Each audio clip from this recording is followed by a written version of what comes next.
Salam aleyküm. Bütün ovçulara salam olsun. Söhbət manoklardan düşüb. Yəni abmanka ördək çağıran.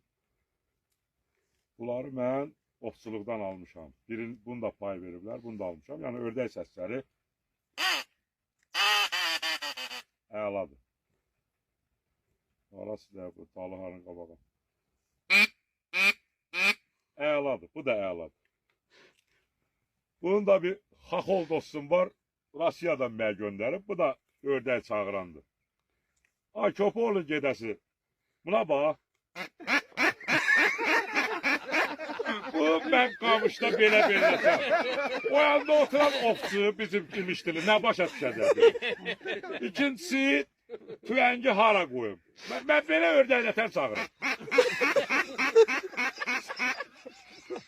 Dümbələm, bunun başqa variantı yox idi. Öyle sen dedim ben fərli bir şey gördüm.